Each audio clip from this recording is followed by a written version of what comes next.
Já? Tá bom. Agora espera que eu tô cortando aqui. Fala, moçada! Esqueci de falar o fala, moçada no outro, mas agora fala, moçada.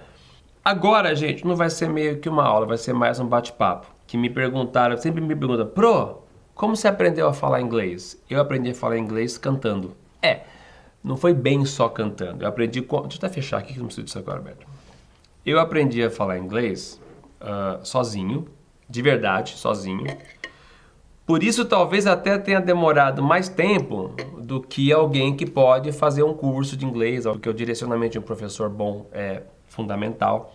E eu não tive isso na minha época, eu fui sozinho. E por que a música?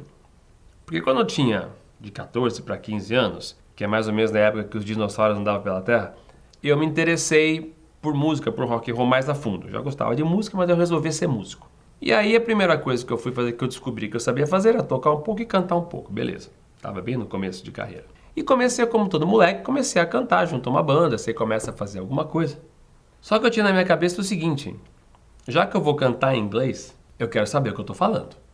Já imaginou, Marcelo? Tá lá cantando uma música e ele fala assim, me and you, né? Tipo, não fica legal. Então, deixa eu traduzir. Então eu pegava os encartes dos discos, na época, vocês não sabem o que é isso, mas na época eram LPs, aqueles discos que a gente chama de bolachão, que tinha alguns vinham com encarte com as letras das músicas.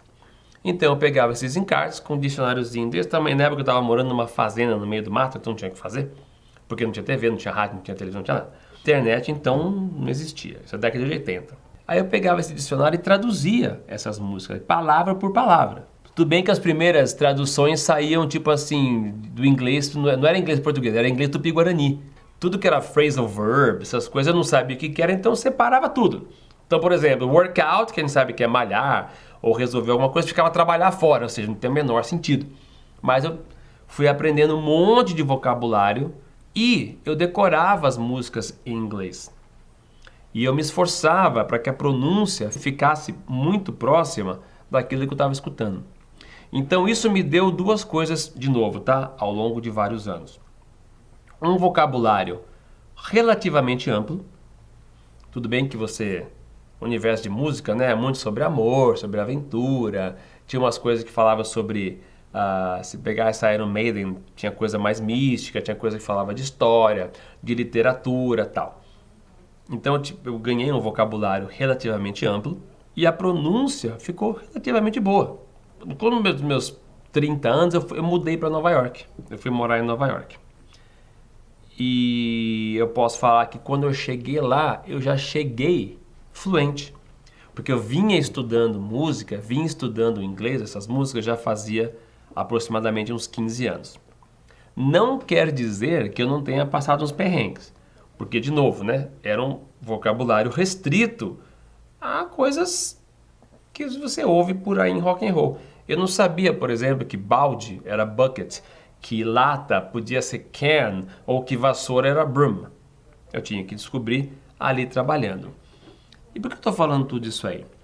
Porque duas coisas então que a música me deu, que estão interligadas, o inglês e a música.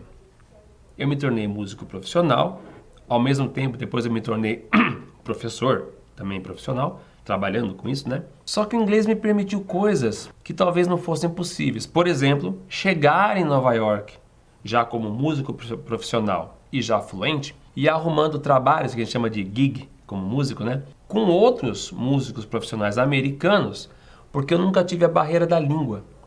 Então foram duas coisas que eu não tinha barreira. Eu era um músico, de novo, relativamente competente, né? Bom. E não tinha problema de barreira, não tinha barreira de língua. E depois que eu voltei para cá, eu continuei com alguns contatos e tive várias experiências legais com música. E uma das melhores delas foi ter feito uma turnê que eu produzi com meu amigo Fábio. Uma turnê com um ex-guitarrista do Kiss, Bruce Kulick. Isso em 2007. Aonde então, de novo, as coisas se juntam?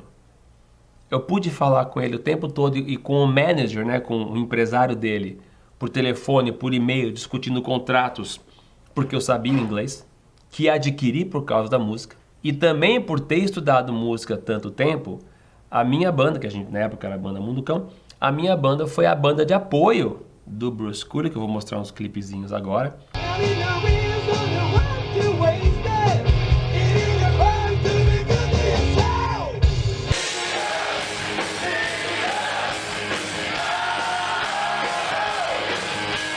Eu tinha sido convidado para cantar num show dele no Brasil anterior a essa turnê que eu produzi. Só um gole de café, peraí. E de novo, né? Oi, tudo bem? Como é que você vai? Como é que você quer o show? Como é que você quer que eu cante? A língua nunca foi barreira e a fluência musical também nunca foi uma barreira, porque a gente já era profissional e tal. Então, o que mais que a música pode te ajudar? Bom, agora, tirando você poder ter vocabulário, você ter uma pronúncia e tal, eu já li mais de uma matéria, mas essa é numa revista científica, que fala o seguinte: no cérebro, o centro de processamento auditivo, no seu cérebro, o centro de processamento do som, é o mesmo centro de processamento cognitivo da fala e da linguagem. Então, quanto melhor você conseguir distinguir melodias mais complexas, então por isso eu falo para você escutar Beethoven, Mozart, Bach ou outras coisas, vai ouvir um pouco de jazz. Não dá para você querer descobrir melodia, ficar num funk, que é a mesma nota, não dá, você não vai conseguir saber nada. Agora, se você ouvir Beethoven, não é pra você ouvir o dia inteiro, mas tenta assobiar, tenta cantar essas melodias. Pegue músicas um pouco mais complexas e tente cantar ou assobiar essas melodias. Porque quanto mais você tiver de reconhecimento sonoro e você poder replicar, assobiar ou cantar essa melodia, quanto mais acurada for essa sua percepção, mais fácil vai ser para você aprender uma nova língua ou perceber pequenos detalhes de inflexão de voz, pronúncia, ritmo, porque a fala tem um ritmo. Português tem um ritmo de fala. English has another rhythm. O pessoal fala que English é mais musical. Não é. Você só tem um tipo de ritmo diferente. O português é mais silábico e o inglês é mais...